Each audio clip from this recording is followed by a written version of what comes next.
A wide alley lay an overturned dumpster and something that looked like a rib cage attached to a spine. Marco didn't slow, swerving instead around the dumpster, and seconds later, the service road broke again into the open. Straight ahead were the cell blocks. The truck aimed into the cup of the horseshoe, the prison yard. Wu's bruised eyes flicked wide. Impossible, he thought. The yard teemed with the dead, packed tight with brawling, hungry, rotten bodies, a solid mass pressed up against the chain-link fence. One by one, corpses squeezed through the shoulder-wide gap in the fence, while the rest raged in captivity, shaking the metal with a horrific rattle that Wu could hear even above the truck's howl. Beyond the dead, at the yard's inner end, the doors to the prison were tantalizingly open, a lightless void where the American mission had blasted its way inside. Too many corpses, he judged.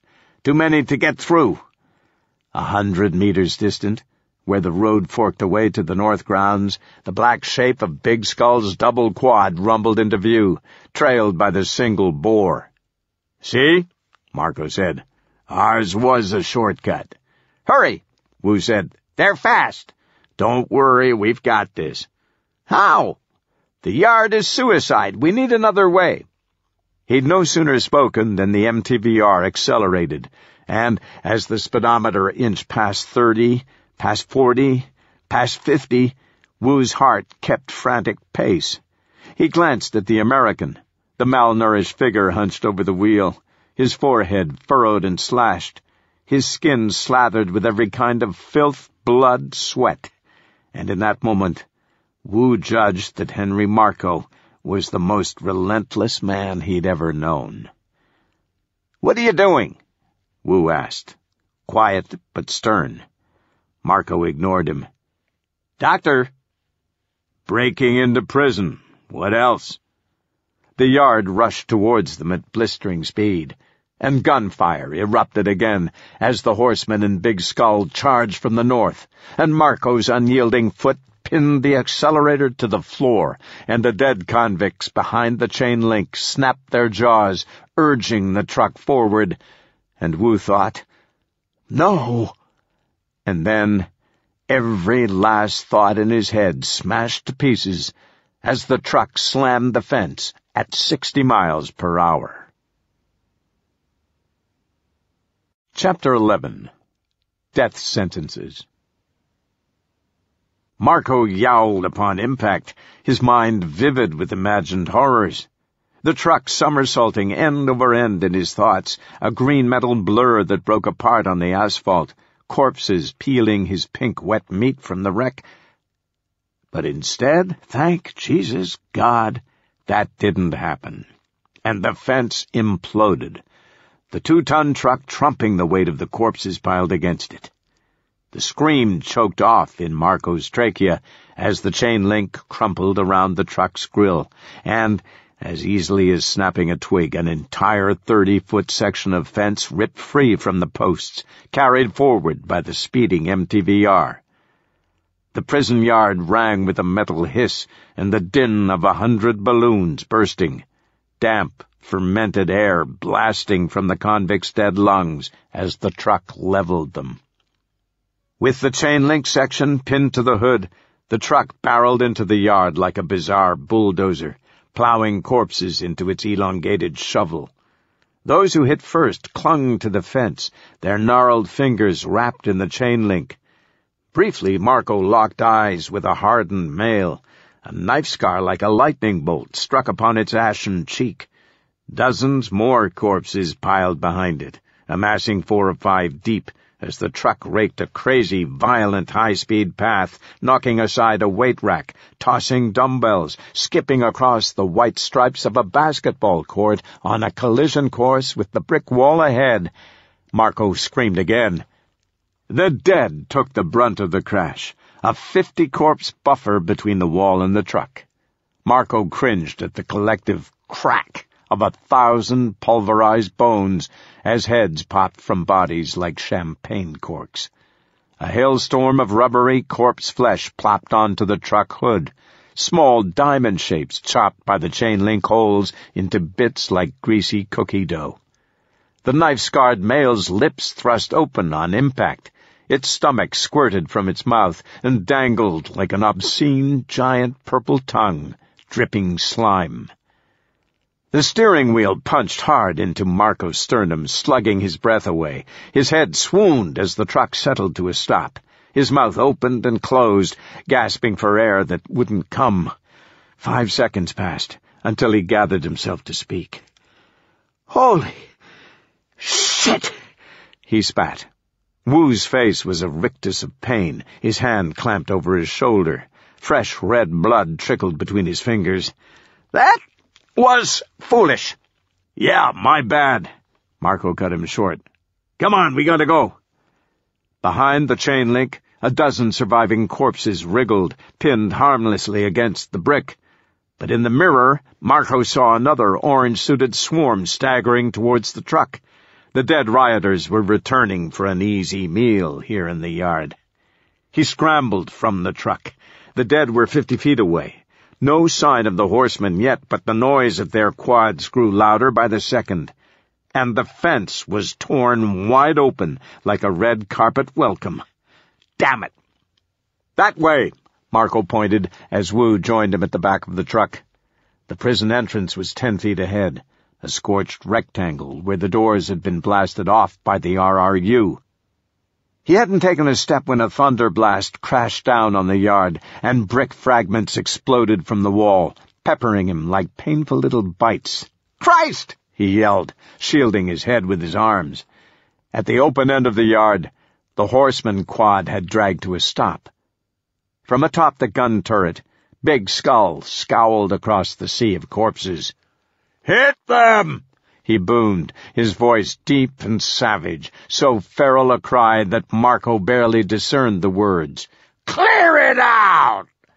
On command, a second monsoon of bullets blazed from the Browning.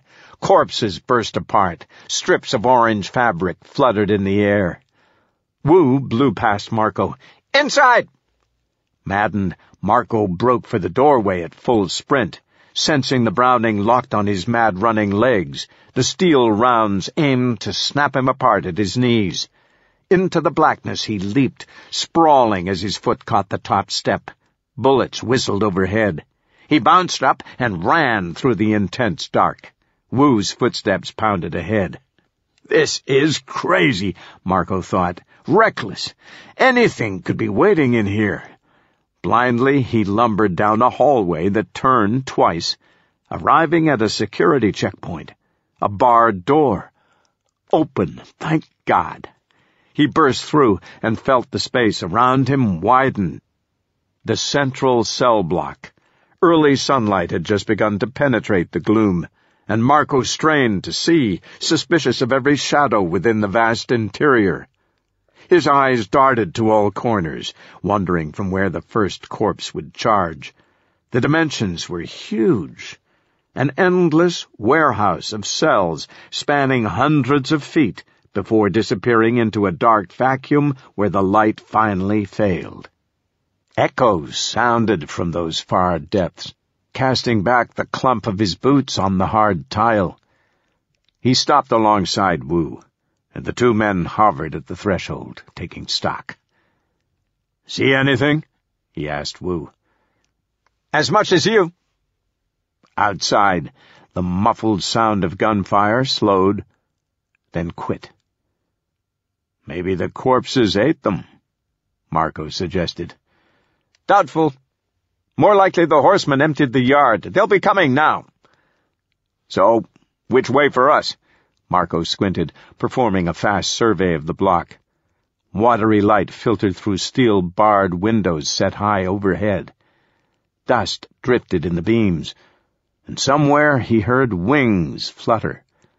Birds roosting in the crisscross of steel girders above.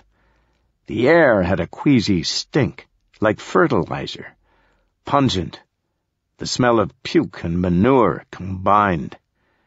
He saw no cells on the ground floor, but upward to his left and right were 3 floors of cells accessible by narrow walkways around the mezzanine.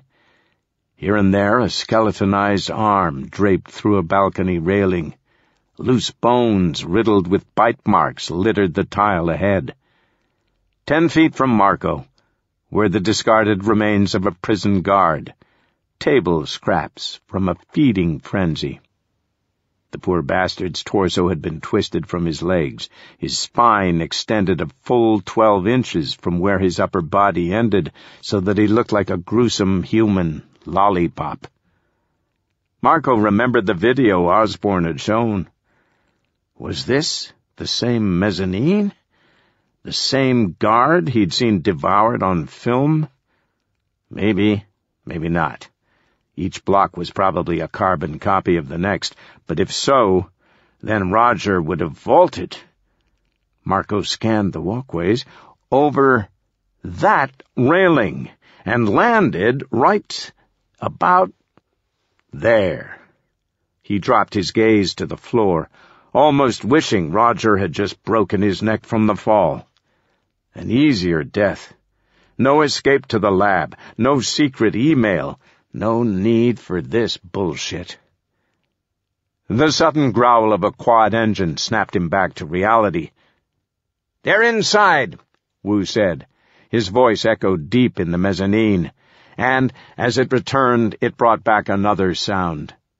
Moans. And then the slow shuffle of feet. Sweat rolled down Marco's cheek in a cold bead. At the distant end, the shadows shifted, and as he watched in horror, the darkness materialized into arms and legs and phantom white faces emerging in droves from the black regions of the prison like some monstrous army on a night march. Hundreds that Marco could see, and hundreds more that he couldn't. "Shit, Wu, you just rang the dinner bell." Behind him, he heard the quad gnashing through the entry hallway. "Come on! Next floor for us." He busted past Wu to a bending metal staircase on the right and charged to the first walkway, half-formed thoughts bouncing in his brain with each step. Horsemen can't drive up. Stairs too narrow. Corpses in the cells. Watch out. Oh, God! And as he ran, he planned. In the satellite photo, the infirmary had been on the opposite side of this block. So the upper walkway would lead there, or near to it, taking them to the proper turnoff. He was sure of that. Well, sort of sure. Okay, maybe not that sure. At the top of the stairs, he paused to pull his handgun. He checked the clip. Full. 15 rounds. Back in the guard tower, he'd snatched the first weapon handy, couldn't find the damn shotgun, and shoved it in his holster as horseman bullets bombarded the platform. Looking more closely now, he recognized it as an M9, a semi-automatic handgun he'd often scavenged from dead soldier carcasses. But this one was different. A thin rod was mounted on the trigger guard just under the barrel. A switch protruded from the side. He flicked it. A red pinprick of light danced on the concrete floor several feet away. He swung the pistol, and the light followed. Now a bright dot on the wall adjacent to the walkway, now on the mezzanine tiles below, leaping wherever he aimed. A laser sight. "Sweet," he said at the exact moment the 2 horsemen quads erupted into the mezzanine below. The soldiers jetted beneath the grated walkway, not yet perceiving the corpses waiting in the dark. Reflexively, Marco planted the red dot on the lead driver's helmet. It was the horseman in the leather motorcycle jacket. Marco's finger tensed on the trigger as he swiveled to follow the moving target. He licked his dry lips. "Do it," he urged. "Don't think." He didn't get the chance. From behind his right shoulder flashed an object, circular and metal, a spinning projectile like a flying saucer, a curved blade. Wu's round knife. It sailed in a taut line to the single quad and buried into the driver's neck with a meaty thwack. Both Marco and the soldier gasped in unison. With a clipped cry, the horseman toppled from his vehicle, arms flailing, and slid on his back at full momentum across the tiles, straight to the feet of the dead convicts. The mob sucked him in like a vast mouth, and once inside, the meat-eating teeth went to work, chewing and skinning him alive. The mayhem continued even as the man's death screams multiplied 100 times in echoes. The driverless quad veered left and then right and then overturned, almost knocking out the second quad carrying Big Skull. At the last moment, the second driver swerved and braked, stopping 20 feet short of the corpses themselves. Roaring, Big Skull aimed the Browning into the crowd, then decided better. Instead, he stirred a circle in the air with his finger, and the horseman driver reversed the quad, gassing away just as the corpses charged. They passed once more below the walkway, retreating. Big Skull glared up at Marco. The commander's eyes burned bright even through the shadows, a hateful gaze promising pain and suffering. And then the surviving quad roared up the side corridor. Gone, leaving a fuck you of smoke and bad-smelling diesel exhaust. "The block is a continuous loop," Wu noted, coming up beside Marco. "They'll try a counterclockwise path, hoping for fewer corpses." Marco exhaled. "Nice throw. Sorry you lost your cool knife." "That's why I always bring two." Wu waggled his remaining blade in the air, then jogged ahead down the graded walk. The cells were ominous square caves, the doors all locked in the open position. "Keep moving! It's a clear lane!" Without warning, two arms knifed through the bars beside Wu.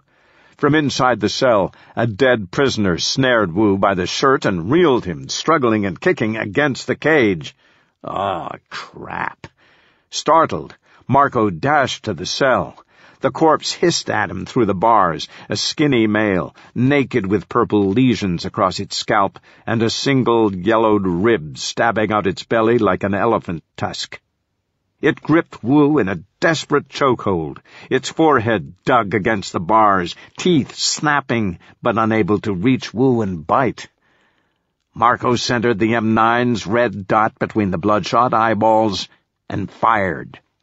The gun bucked, not too hard, not as much punch as his Glock, and a hole opened in the dead man's skull. Brains ejected from the back. Its eyes crossed, and it sagged, arms still draped around Wu before releasing and flopping to the cell floor. Wu straightened his shirt. His breath exited hard, antagonized. "Careful with your new toy, Doctor. You could have shot me." He stiffened as the red dot swept past his chest. "Doctor!" "Sorry," Marco said, aiming down the walkway. "Look!" The row of cells had awoken, a shitload of corpses creeping from the doorways. The ghoulish criminals packed the walk, 20, 30 dead men shuffling towards him single file. Marco set the laser on a corpse in front, an Asian male with both ears missing. Then it got worse, strangled moans sounding up the stairs. The dead were ascending from the first floor. "Not so bad, right?" Marco thought, the sarcasm bitter-tasting. The pistol palpitated in his grip. Hundreds of corpses, closing in from both ends, like a trash compactor with teeth. And 14 bullets in the M9. "Maybe," he said to Wu, "we should have hitched a ride with the bad guys." With lackluster hope, Marco considered the balcony rail. Could jump like Roger, he thought, then frowned, and land on 100 corpses below. Yeah, next idea. Quick! On the walkway, the dead had advanced, just 5 cells ahead. A grim line slithering at him like a snake with multiple faces, shriveled, scaly, inhuman. To his left was the gloomy cell, a shadowy box with 2 rumpled beds and a metal toilet. No sanctuary there. Just a sure spot to get trapped and die. Except the beds. Now we're talking. Encouraged, he planted the red laser sight on the lead corpse and punched its face in with a bullet. Slop spurted sideways through the holes where its ears were missing, a nearly comical effect.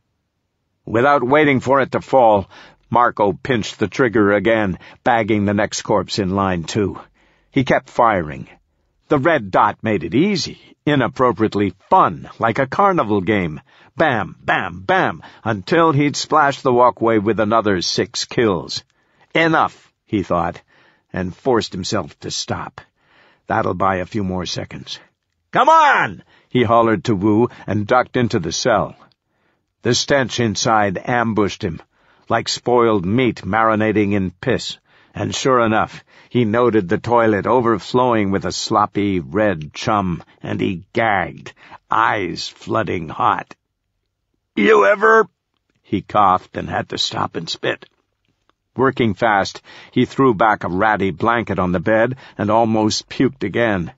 The mattress was a thick, squirming mound of cockroaches, shells shiny and wet as they wriggled. Repulsed, he grabbed the mattress by its stitched edges. Ever play football? He asked Wu. From the cell door, Wu watched him as if he were mad. Doctor!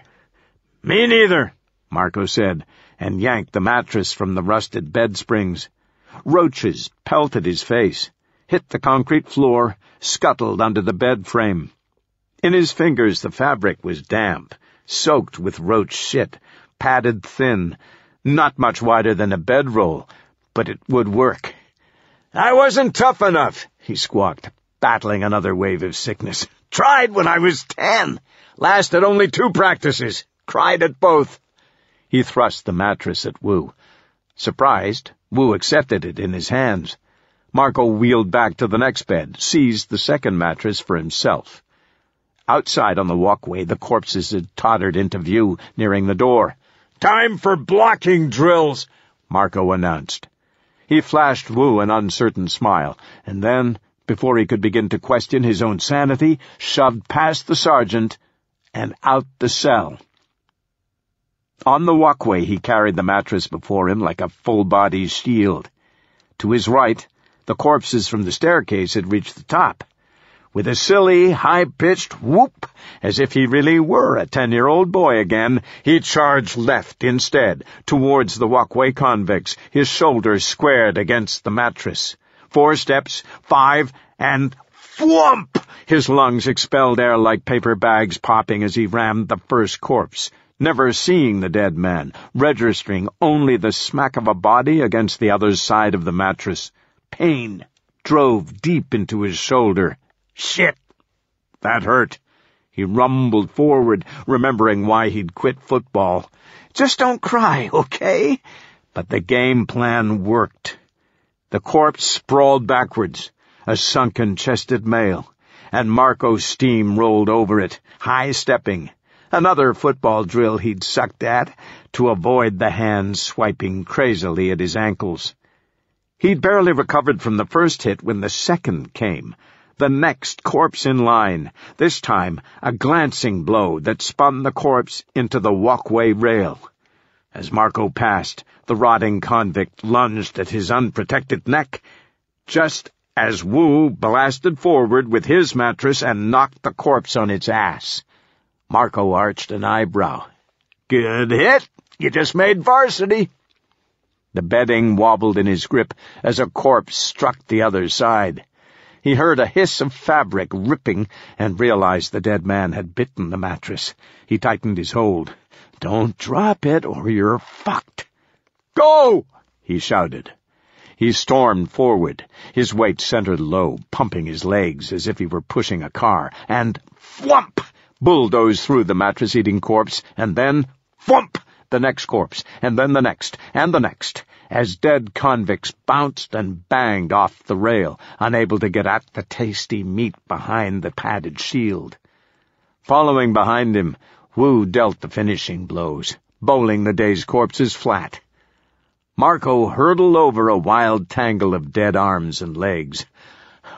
Almost there! he panted, half to Wu, half to himself. 5 cells to go and the walkway would end. They could take the stairs down. 3 cells. 2. He pancaked the final corpse, a victory cry in his throat. His celebration fizzling, as from the final cell lumbered the biggest goddamn corpse he'd ever seen.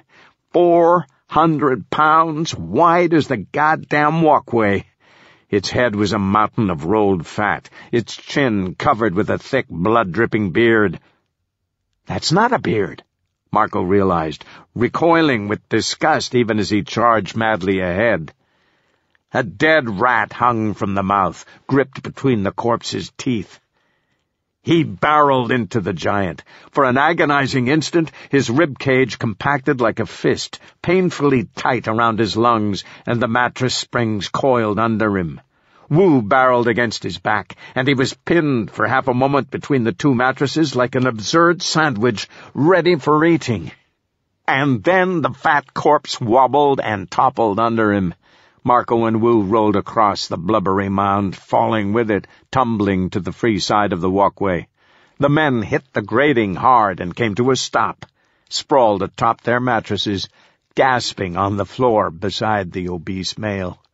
It struggled to rise, the dead rat flopping on its chin. Behind it, in the direction they'd just run, the walkway was choked full again, as the corpses from the stairwell proceeded endlessly upward from the shadows. Wu scrambled to his feet, gripping his shoulder. "Now what, Coach?" "Find the stairs down," Marco said. "Come on, this way." They left the mattresses and ran, heading away from the dead. The walkway stretched another 100 feet. All clear. The cells had emptied, and the men reached the opposite end within seconds. The top of the next staircase beckoned downward. "See?" Marco panted. "Easy." On the walkway, the corpses advanced, but he and Wu now had a clear escape route. They skipped down the stairs, well ahead of the crowd, and emerged on the ground floor at the far end of the cell block. The mezzanine was quiet. The original multitude of hungry convicts had exited, stalking the horseman quad down the distant halls. The path here was safe. For now. Wasting no time, the men trotted down the empty corridor. From behind, Marco heard the dead grumbling down the staircase in slow pursuit. "Stay quick," he thought. "They won't catch up. Just don't attract others." Despite his caution, his boots tramped conspicuously on the tiles, and Wu's labored breathing added an unwelcome backbeat. Around the corner they discovered a trail of long-dried blood and smeared brown entrails. It led them 50 yards down the hall, then ended in a shredded guard's uniform. No body in the clothes, not even bones. Somehow that was even creepier. Finally, beyond that, a dark corridor broke away from the main block and ventured right. A metal plate screwed to the wall read, "Block A, left. Block B, left. Infirmary block, right," pointing down the perpendicular hall. "We're here?" Marco said. He heard the doubt in his voice, as if he'd meant to say, "Is it too late to go back?" Just then he frowned, conscious of a familiar sound penetrating his thoughts, growing louder. "An engine." "They found us," he said simply. Screeching like a speared pig, the horseman quad skidded around the corner at the distant end of cell block B.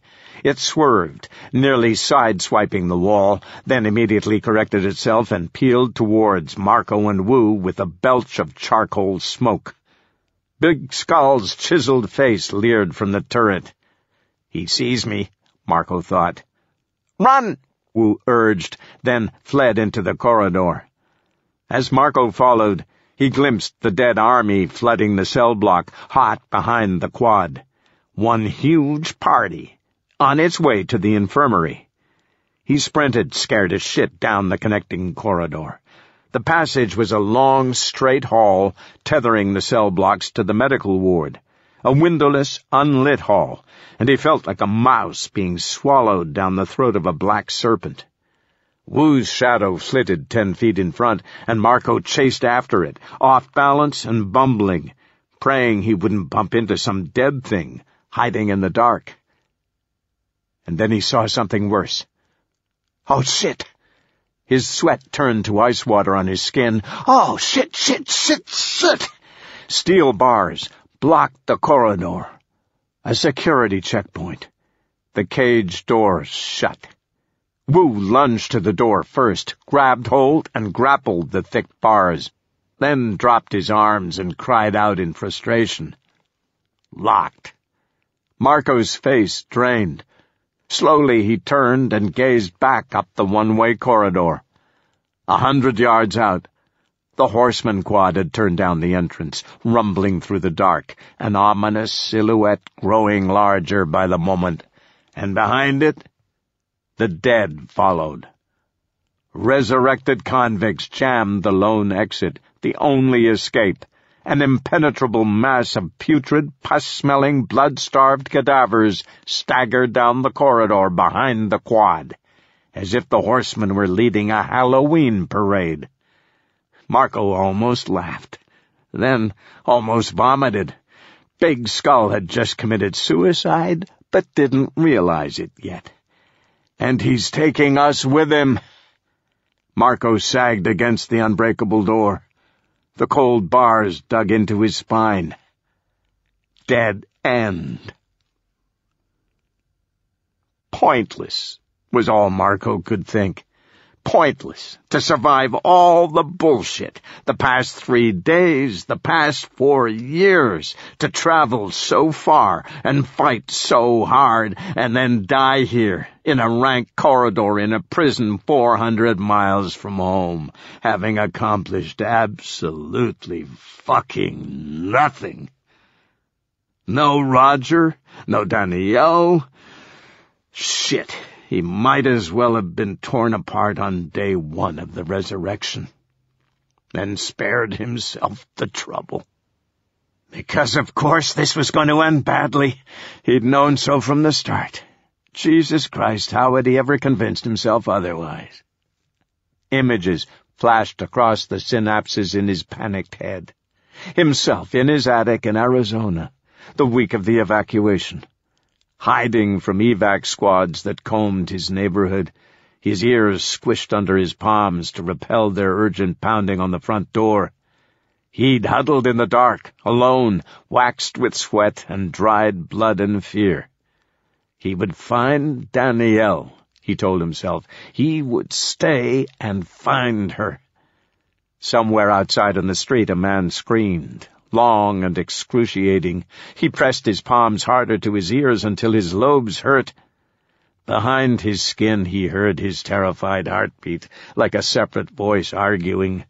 "But you're no hero, Henry." "Shut up," he'd battled back. "I'll find her. Shut up." Now, here in the prison, seconds from his death, he felt his mind drifting. His consciousness detaching from his physical brain and his skull and his bones and his muscle, already departing towards the godless nothing he knew waited for him on the other side of life, abandoning his body so that he wouldn't be aware of the pain, the teeth in his skin, the sizzle of death-ridden air on his hot organs as the corpses dissected him like a rat. Or, if he was lucky, Big Skull would shoot him dead first. Pointless. The horseman quad had traveled half down the corridor, accelerating. Big Skull had seen the barred door. The commander swore an unrecognizable curse and slammed his fist on the turret siding. Behind him, the onslaught of corpses hungered forward and forward. Next to Marco, Wu squared his feet and extended his knife towards the enemy. His face was grim, his skin clammy. "I think," he said without emotion, "this will end soon." Marco flexed his hand on the textured M9 grip.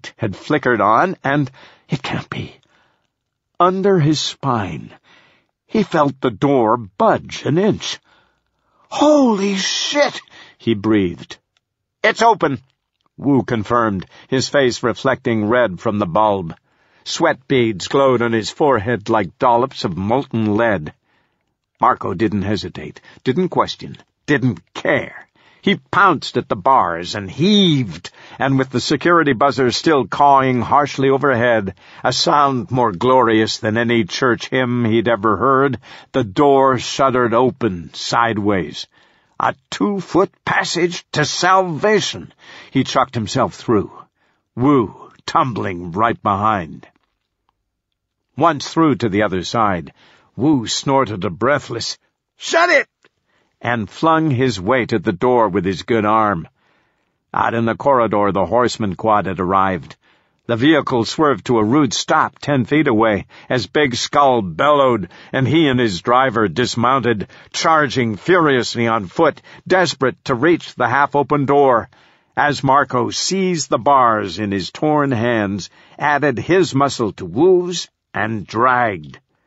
With a rusted groan, the door hurked and jerked on its rollers, and then banged back into the iron frame just as Big Skull grabbed hold with thick, hairy fingers, and the buzzer silenced, and the red dome cut its light. The door tumblers fell with a decisive ka-chunk, and the bolts fastened, and the door was sealed again. Dizzied, huffing, Marco gawked through the bars. Big Skull glared back at him less than a foot away, yet infinitely separated by this decision of fate. One man condemned, one man reprieved. Up close, the commander's eyes seethed like hot tar, black and scalding, his scabbed lips twisted in a hateful sneer.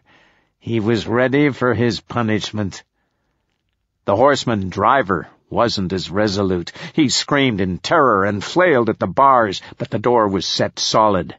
He was young, big-eared, with soft pimpled cheeks and wispy facial hair, wearing drab olive fatigues that hung too loosely on his slight chest. He was just a teenager, somebody's kid, who would never reach 20. His eyes whitened with this crazed realization, and he pulled his handgun, contemplated it for an instant, waffling, wondering how best to use it. Shoot the corpses? Or Marco? Or himself? And then he gasped and whirled and broke back towards the quad, seeking the firepower of the Browning. But too late. Pointless. The corpses crashed atop him, tackled him full force against the bars, gnashing and chewing, and he screeched, 100 decibels of agony spiking Marco's eardrums like bloody nails, and Marco faltered away 4, 5, 10 steps in horror as the dead convicts shredded the youth. A wart-faced corpse chomped onto the soldier's big ear and ripped it free. The ear crunched between the cadaver's teeth like a gory Dorito, trailing tendrils of cartilage and meat, and the boy gurgled as he vomited yellow-brown bile and blood. And beside the dying teen was Big Skull, pinned to the bars by the horde, his arms spread wide to his left and right as if he were being crucified, the dead mouths cut into his shoulders, his biceps, his forearms, his fingers, and still his eyes drilled into Marco, defiant, refusing to cry out.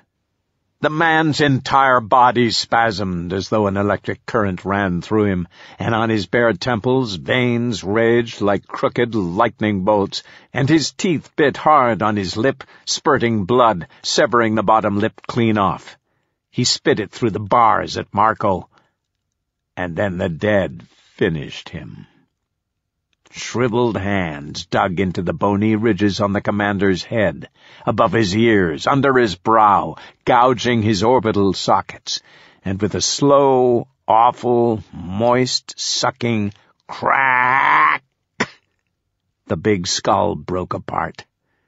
The corpses dismantled the bone, peeling fragments loose like shelling a hard-boiled egg, and the brain opened, and Marco gagged as the man's face turned inside out, a red, wet blob with impossibly round white eyeballs. For a final second the eyeballs still watched him, hated him. And then the two globes rolled back in the bloody slop that had been the man's face, and the electricity in the dancing limbs shut down. Big Skull went still.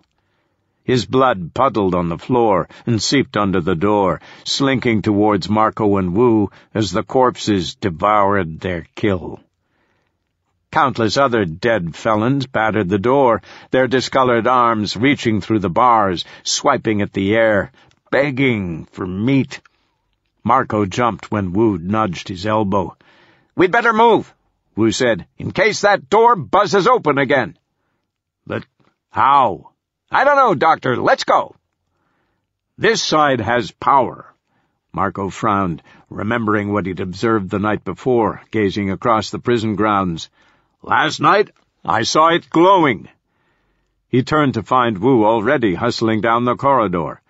He followed gladly, eager to escape the nauseating stew of sound here at the barred door, the slurping mouths, the squishing flesh. Crisp snaps like tart, juicy apples, high-pitched cries as corpses fought over gruesome handfuls, and worst of all, a deep, contented murmur.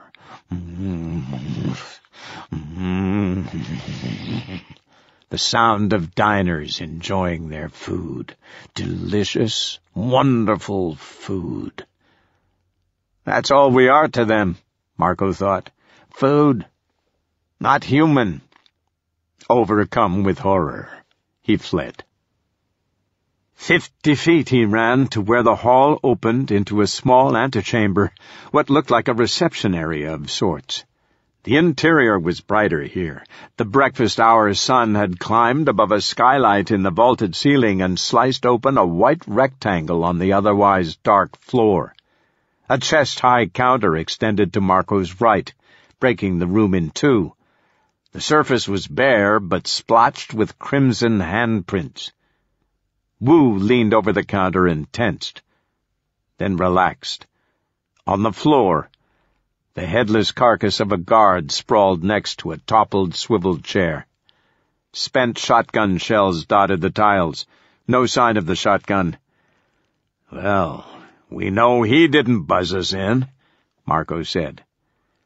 A low hum called his attention to a shelf behind the counter. Poking his head over, he saw a bank of security monitors, streaming multiple videos like a miniature film festival. Black and white and fuzzy. 8 of them. He recognized the yard from 2 angles. The abandoned military truck butting the brick wall on one screen, and corpses meandering through the torn fence on the second. Next to that was the ground floor of cell block B, now empty and eerie, and the upper balcony strewn with corpses Marco had dropped with the M9. And there was the obese corpse, still helpless on its back, its short, fat limbs paddling the air. On the nearest monitor he saw the locked security checkpoint. The corpses hadn't subsided. They continued their assault on the door with malevolent gusto. Dead faces leered through the bars, their ragtag bodies packed so tight that they seemed more like a solid mass than individuals. One demon beast with 1,000 heads. Marco turned to Wu. "We put on a good show for the camera. Action-packed. One's missing." "What?" "A monitor," Wu noted. "Look." He was right. The bottom row of monitors included an empty slot and a hole in the countertop, where wire had once been fed. "Interesting," Marco agreed. "Somebody borrowed it." In the corner ceiling, a mounted security camera studied his reaction with a silent black eye. A tiny red light blinked on the side. Behind that lens were tentacles of wire, Marco imagined, spooling away through the moldering walls, deeper and deeper into the infirmary, a mechanical gatekeeper presenting 2 new arrivals to the secret host. Suddenly self-conscious, Marco slit his eyes tighter. As if, with proper focus, he could see backwards through the lens. His pulse bobbed in time to the blinking red bulb. "We're here," he muttered. "We're coming up." At the end of the reception area, another barred door stood open, beckoning them into a smooth and featureless hallway with jarring acoustics. Marco cleared his throat, and the hall thundered. The air was rank. Jutted against the right wall was an empty hospital gurney, the padding soiled with a disturbing stain that could have been blood or bacteria-colored shit. As the men neared, a rat burst from under the gurney wheels, squealing, and scampered a zigzag course to the far end of the hall. It disappeared around the corner with a flick of the tail, like a raised middle finger, as if the rat were telling them, "Fuck you." The men followed. The hall concluded at an intersection forking left and right. Marco swept both directions with the M9. Quiet. Not even the rat. Only rows of cells, he realized, but different from those in the blocks. These cells weren't like cages. These had metal doors with small portholes at eye level for observing imprisoned patients. The doors were all shut and, Marco sincerely hoped, locked. "Which way?" Wu wondered. Marco shrugged. "The rat went left. Mean anything?" Wu shot him a look. "My uncle would have said that rats are good luck." "Gamble our lives on Chinese superstition?" "Hell, why not? Left it is." They steered into the musty corridor. The space was silent, the overhead lights off. Conserving juice, Marco guessed. A bad intuition had begun coagulating in his gut. He felt it pressing against his lungs as he breathed. Cautiously, he peered into the observation hole on the first door. Dark, but his eyes sorted through the shadows. Empty. No prisoner. Just a rumpled, half-reclined hospital bed and a forlorn IV stand positioned in the corner like a coat rack. On the floor, an upturned metal food tray. He tried the door. Locked. The next 2 cells were likewise uninhabited, but as Marco crossed the third, the atmosphere corrupted. Now pure evil and black. He recognized the mind-bending stench of gangrene, a god-awful horror he would never forget from his tenure at Cedars-Sinai.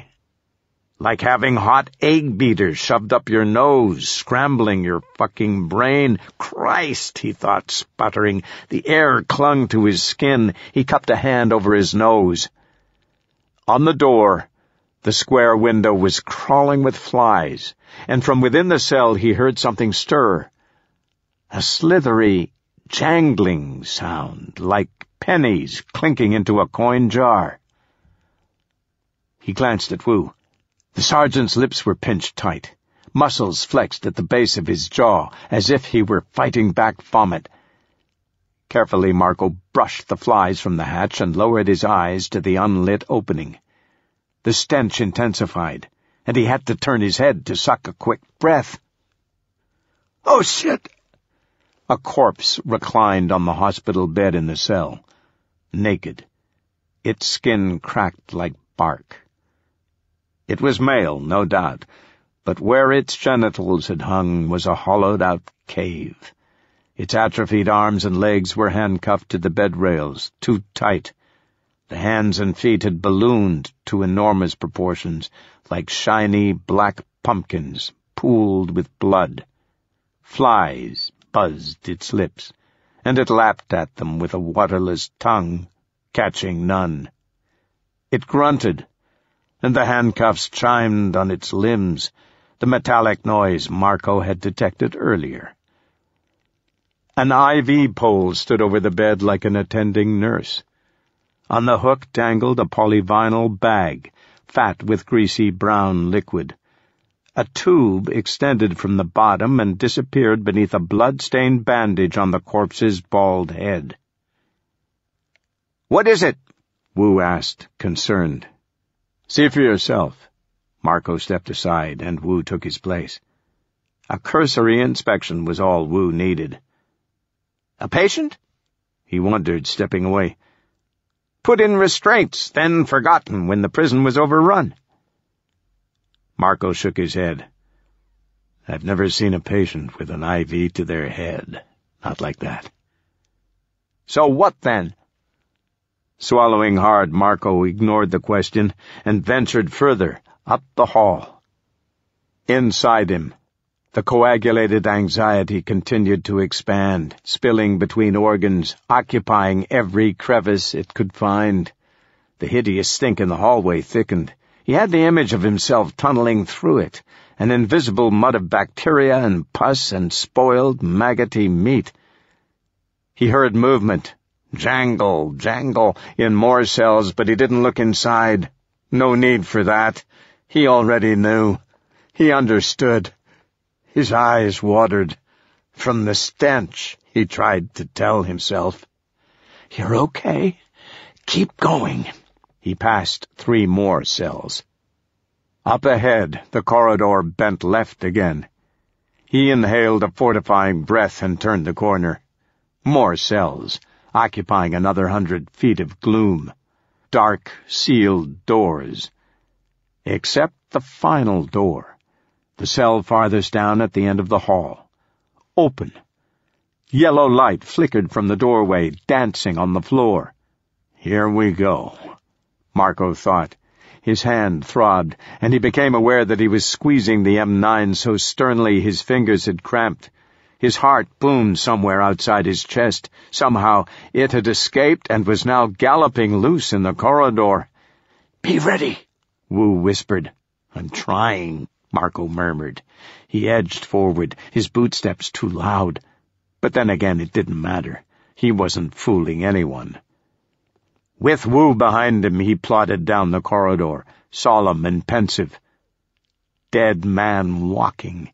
Isn't that what the guards said in prison movies, whenever they escorted a man to the execution chamber? Marco almost laughed. Too many dead men walking around here. And wasn't there always a priest, reading the Bible out loud, so serious? "Yea, though I walk through the valley of death." He reached the brink, the open doorway, and took his final breath. Stepped into the light. He expected the voice that greeted him. "Hello, Henry." Marco managed a wan smile. "Hello, Roger." Chapter 12. Goodbye Stories. Roger Ballard. Not dead. Not resurrected. Roger Ballard. Alive. He sat propped on the edge of a neatly made prison bed, hands on his knees, looking dapper in a starched white-collared shirt and blue tie. No more vexed to encounter Marco here and now, estranged by 5 years of hell, than if the two men had met yesterday for lunch. His chestnut hair had grown long, combed back as usual, but draping to his shoulders. He looked old, far older than his actual 40 years. His face was coarse and greatly malnourished. His flesh hung to his skull like shrink-wrap, and he had knobbed cheeks and 2 grim sinkholes for eyes. The sight of Roger walloped Marco like a sucker punch. For the second time in 2 days he recalled his last morning at Cedars-Sinai before leaving for Arizona with Danielle. On his farewell walk to the parking garage, He'd passed Roger's office, vowing to avert his eyes, but instead he'd glanced inside. And there had been Roger at his desk, staring at the door as if somehow knowing that Marco would appear at that precise moment. "Goodbye, Henry," Ballard had offered, and Marco had snubbed him, kept walking, sick to his stomach, wondering if Roger might follow, and glad that he didn't. The image had been lodged in Marco's brain for half a decade. Roger, forlorn in his glum little office, and now, in this dumbfounding instant, Roger Ballard, the same man, yet unnervingly different, had leaped across time, transported to a glum prison cell instead, gazing expectantly again at Marco in his doorway. With a twiggy finger he tapped his thin glasses higher onto his nose, then stood. "I'm glad you received my email, Henry," he said. "That was quite some time ago, wasn't it? I wasn't certain you'd come." The remark caught Marco unprepared. Shit, not that he was prepared for anything Roger could say. And he gawked, his mouth a stupid circle, grappling for words. His mind spun like a roulette wheel, and he felt himself hanging on the frantic skip and bounce of the imagined silver ball, clueless where it would drop, which slot, which emotion, anger or relief, or sadness, or hatred, or maybe even terror. The wheel slowed, the ball fell, landing on bewilderment. "Roger," he croaked. "Roger, everybody thinks you're dead." Ballard's crooked upper lip, the middle groove permanently off-centered like a sneer, twitched. No, he said. "I've been working. I've made great progress, in fact." He gestured around himself, vaguely presenting the room. In the corner, a steel lab table had been dragged in, a clumsy furnishing in the small cell. Notebooks stacked the surface, the pages thick and warped with moisture. A red candle burned beside them. "Roger," Marco persisted, "listen to me." "I've been working," I said. Ballard broke in, annoyed. "I'll show you." With an awkward gimp in his stride, he crossed to the table. Marco lowered his gaze and winced. Ballard's left foot was bent sideways, obscene, his ankle nearly dragging the floor as he walked. The bone had been broken and then healed into a deformity. From the jump, Marco knew without asking, off the walkway. "You're the army," Ballard observed for the first time, acknowledging Wu. The sergeant hovered behind Marco, his eyes darting between the two doctors. "Yes." Wu glanced warningly at Marco. His forearm muscle tensed, and the knife in his hand stirred as if he were expecting trouble. "Sergeant Ken Wu." "You brought the army, Henry?" He tagged along. "Does Osborne know?" Marco hesitated, registering the sudden apprehension on Ballard's face. "Yes," he allowed cautiously. Despite himself, he felt oddly afraid to upset Roger. But Ballard simply pinched his lips tight for a moment and then sighed. "Well, perhaps I was foolish to hope otherwise. I'm still glad you came, Henry. If you're here, everything will be quite fine. However, those other men at the checkpoint, they were not with you?" "No." Ballard nodded, satisfied. He huffed the candle flame dead, then plucked the top notebook from the water-damaged pile and, hobbling, brushed between Marco and Wu into the corridor. He carried with him a whiff of surgical soap, pleasant and jasmine-scented, as he passed. And then it was gone, and the air blackened again. Ballard spoke. "I really have made progress, Henry. You'll see. I'll show you." Trailing off, he navigated left, vanishing around the next bend in the hallway. Marco blinked twice, 3 times.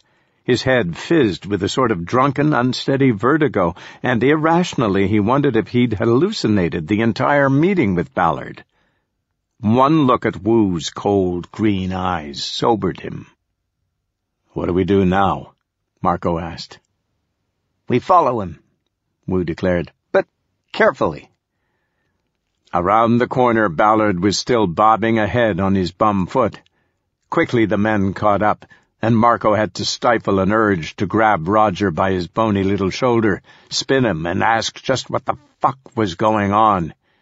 Instead, he fell in step behind his former associate, already dreading wherever this bizarre hike was leading. "Typical Roger," he groused. "Too deep in his own head to realize we think he's fucking nuts. And I had years to get used to this bullshit. God knows what Wu is thinking right now. Probably thinks I'm crazy, too." Halfway along the corridor, Ballard spoke, a subdued, almost confidential hush. "I've thought a great deal about you, Henry. About what happened." He fell quiet for 3 or 4 strides, and then he asked, "How is Danielle?" Marco stiffened, said nothing. "God damn it, Roger." Ballard's head tilted, and he seemed to hear the unspoken answer. "Oh," he said, a single sad note, and pushed his glasses higher again on his nose. A darkness seemed to descend over him, the shadows in the prison corridor fusing with his skin. "No offense, Roger, but let's change the subject. Why are you still here?" "Here? Well, because I had to finish." As Marco waited for Roger to elaborate, Wu paced himself a step closer behind the 2 doctors. "Finish?" he pressed. "Do you mean the vaccine?" Ballard shook his head, clicked his tongue. "You see, Henry, that's the military. Impatient, always pushing, complaining, go faster. Osborne would say, all the blasted time. That man, he had his own agenda, very much so, not to be trusted. It's politics to him, not science. You do realize, Sergeant Wu, that it took 400 years to solve smallpox?" Wu and Marco exchanged questioning looks. Marco spoke first, drawing Ballard's searing expression away from poor Wu. "Roger, in your email you said—" "Quiet now, Henry." Ballard hushed.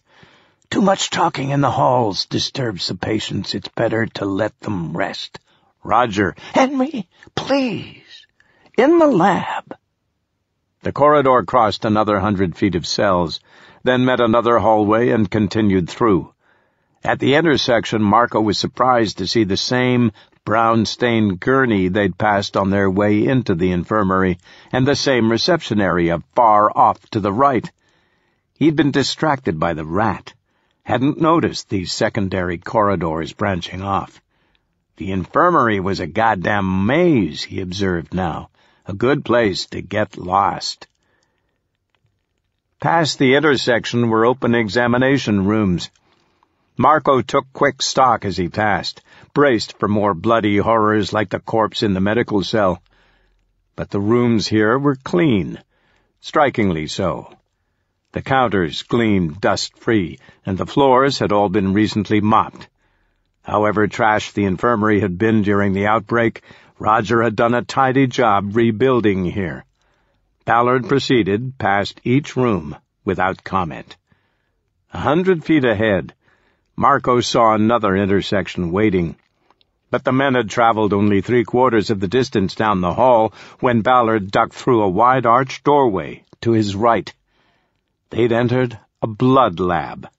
A white laminate counter ran the entire perimeter, and all along it were microscopes hunkered like little black vultures over meals of Petri dishes.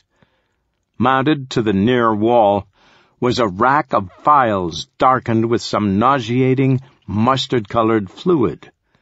The room smelled like Clorox, sterile and sharp. On the counter nearest Marco rested a bulky box, a centrifuge for spinning blood, where a hematology analyzer had been activated, gibbering small green numbers as it diced plasma and counted reticulocytes. A stainless steel medical refrigerator hummed against the back wall. The fridge's glass doors were clouded with frost. And in the middle of the lab, an unsettling centerpiece, was a full-sized operating table, spotless and polished and thankfully unoccupied. The bed had been modified, fitted with restraints.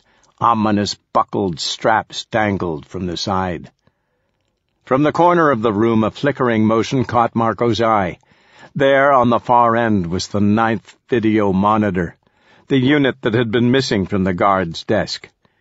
It sat squarely on the counter, where Ballard had rigged it, looking like a chaotic octopus of black and yellow cords, and an electrical box with a white toggle switch in the metal-plated center. The screen split into 9 tiny frames. All the scenes from the main console played at once. "I like to watch while I work," Ballard explained simply. All right, enough of this shit, Marco decided. He was done playing polite. Roger, listen to me for Christ's sake. It's been 4 goddamn years since anybody heard from you. Do you get that? You were bit. Your message said you were dying. We came to see if you'd survived, he said, lying. He slipped Wu a self-conscious glance. Ballard nodded. Yes, he said distractedly and scanned the digits on the hematology analyzer, his lips pursed. Communications have been down for quite a while now. The facility went offline soon after I emailed you, Henry, and I wasn't able to write again or call out. Those soldiers left without me. But I made the best of it, Henry. I had everything I needed. Yes, but, Marco faltered, but how did you even survive?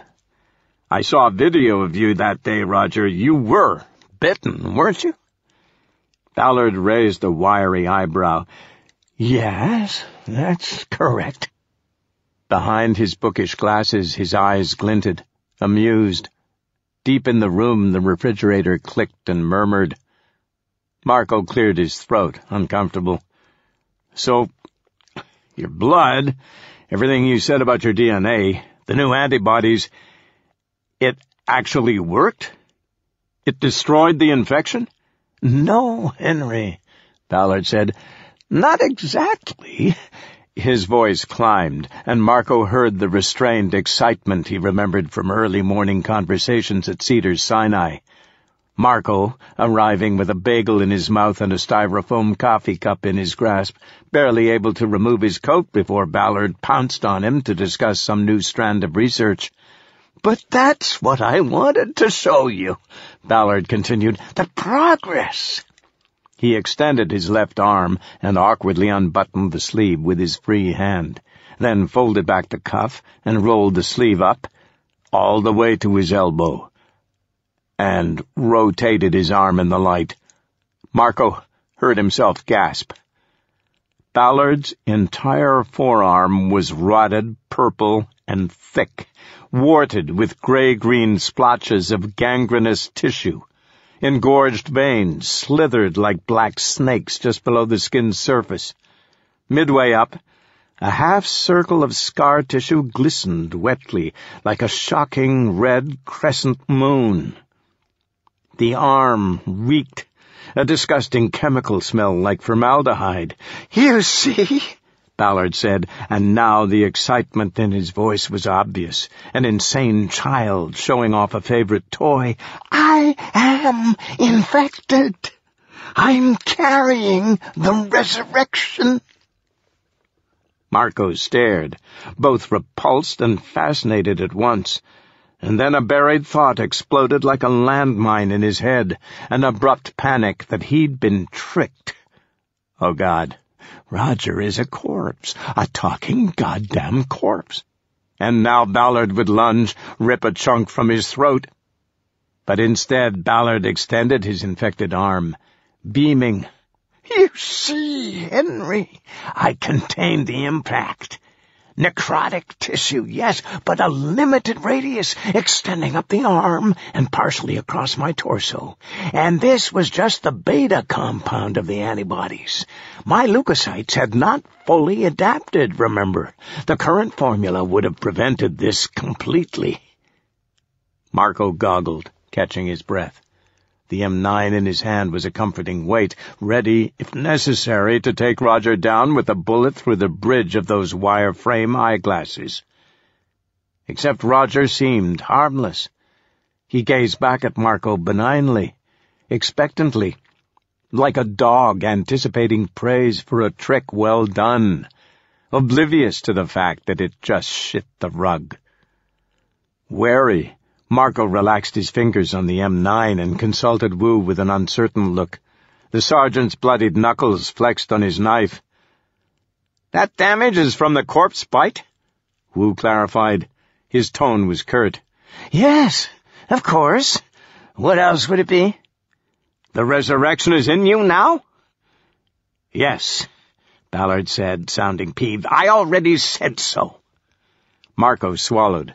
His saliva tasted thick and gritty, too much dirt in his gums from getting his ass beat to the ground for 2 days straight. He longed for his toothbrush and some baking powder. "But, Roger," he rasped, "how did you stop it from killing you? Your emails said your blood, the vaccine, wasn't ready. You said you would die." "Oh, I almost did. Yes, almost." Ballard shuddered, remembering. "Extreme fever, shaking, muscle rigidity, uncontrollable nausea. I was bedridden for days. My whole body burned, and good Lord, how that bite itched, Henry. That was nearly the worst part, the itch." "But," Ballard brightened, "but those symptoms passed. As I predicted, the antibodies did not prevent the resurrection. But surprisingly, they did deflect the fatal blow. I'm infected, but I'm not a walking corpse. And as it turns out, I was correct about the resurrection." Marco studied him, curious. "How do you mean?" "About its nature. About how to fight it. You see, everyone else has misunderstood. The resurrection is not a virus." Ballard twinkled. "Prion, Henry. The resurrection is a prion." Prion? The word rolled around in Marco's mind. He frowned. Prions. For a moment he felt himself stepping outside the body of Henry Marco, professional corpse killer, wretched with blood and sweat and mud-caked clothes. For a moment he was just regular old Henry Marco again. Neurologist, contemplating a diagnosis, testing what fitted, what didn't. He nodded once, slowly, then again. Of course.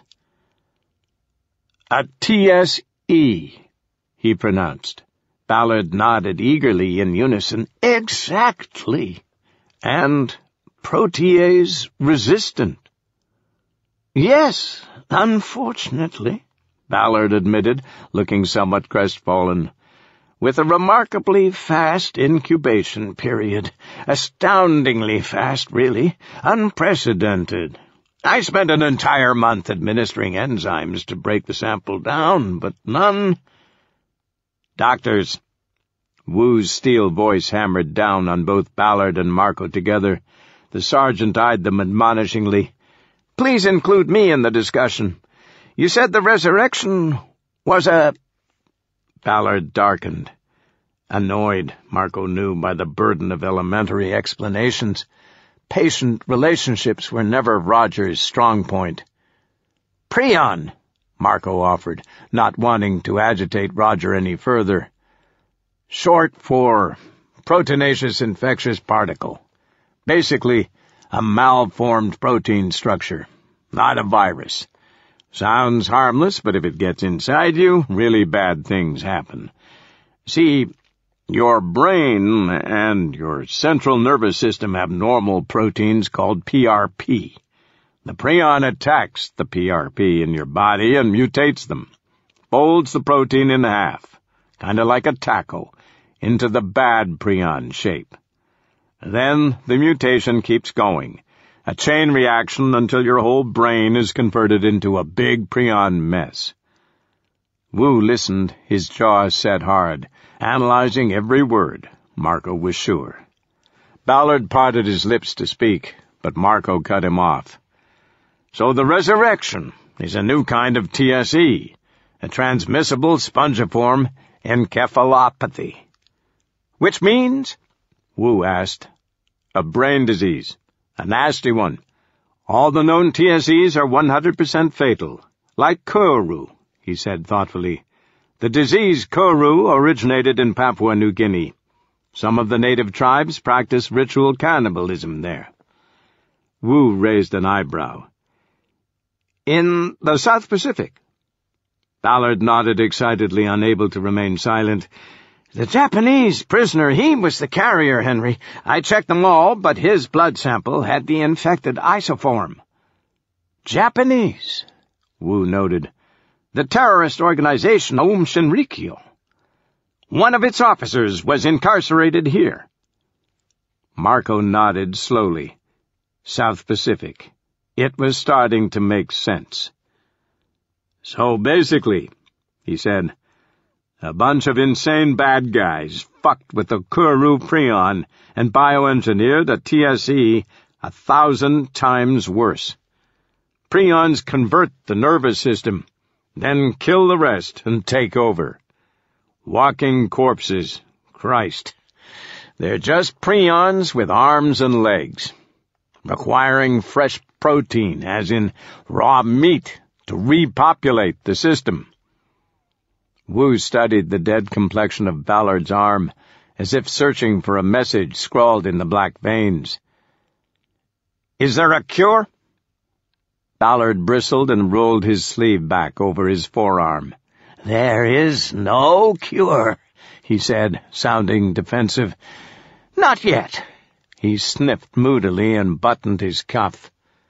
So what then? Marco asked. He, too, had grown impatient. What about the antibodies? The DNA vaccination? You said there's a current formula that works, that anybody exposed to the resurrection wouldn't be infected at all. None of that. He gestured to Ballard's arm. Ballard adjusted his glasses. Correct, he answered. He addressed his reply to Marco, noticeably snubbing Wu. A true vaccine. It was difficult, Henry. I traveled many wrong paths, trying to bond the prion with another immunogen. Months developing modified protease. Enzymes that break down proteins, Marco translated to Wu. Ballard ignored the interruption, speaking over him. But that proved fruitless. Then I looked at the PRP itself, and that's where I began to visualize the answer. Chemical chaperones. You see? The right antibody produced by the DNA could stabilize the microscopic pockets in PRP, much like caulk filling cracks in cement to make them stronger. Jesus Christ, Marco thought. He felt suddenly woozy. He pinched his eyes shut with his chilled fingertips. The pressure was momentarily soothing, a dazzle of light on his retinas. Is this for real? Yes, he answered. Yes, it is. Roger is really here, really alive, explaining to me how he's going to save the world, when he couldn't even save Hannah. The thought incensed him, a fiery blast of anger up through his esophagus, and the floor seemed to tilt underfoot. Ballard's voice enveloped him like a fume, swirling, intoxicating.